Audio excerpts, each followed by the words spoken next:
Naninilaw ba ang ihi mo? Ganito ba ang kulay ng ihi mo? Huwag mo munang i-ignore yan. Baka may sinasabi na ang katawan mo.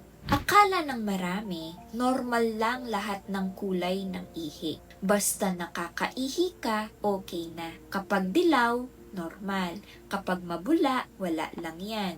Kapag maamoy, baka kulang lang sa tubig. Minsan tama, pero minsan may ibig sabihin din ang kulay, amoy at dalas ng pag-ihi. Ang ihi minsan, isa sa pinakaunang signals ng katawan. Pwedeng simpleng dehydrations lang.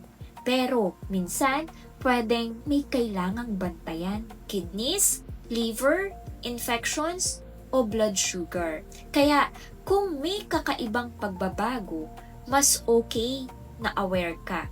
Napapansin mo ba to? Sobrang dilaw sa umaga, parang tsaa, o kulay coke, mabula lagi, may hapdi, minsan malabo, minsan ang tapang ng amoy, o ihi ng ihi kahit uhaw na uhaw. Minsan iniisip lang natin, normal lang siguro to. Pero kung paulit-ulit, dapat bantayan. Normal na ihi kadalasan ay light yellow. Ibig sabihin, hydrated ka. Kapag sobrang dilaw, pwedeng kulang sa tubig. Pwedeng dahil sa vitamins o supplements o gamot. Pwedeng concentrated lang ang ihi. Kapag sobrang dark, parang tsaa o parang coke o mapula, mas okay na maipacheck.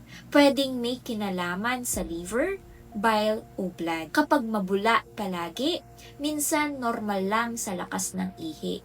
Pero kung tuloy-tuloy, pwedeng may protein sa urine. Kapag may hapde at lagnat, posibleng infections tulad ng UTI. Kapag sobrang uhaw at madalas umihi, kailangang bantayan ang blood sugar. So obserbahan ang kulay ng ihi mo. Tignan kung may kasamang symptoms, mahapdi ba, may amoy, may lagnat, bula, etc. Uminom ng sapat na tubig araw-araw. Iwasang mag-self-diagnose agad.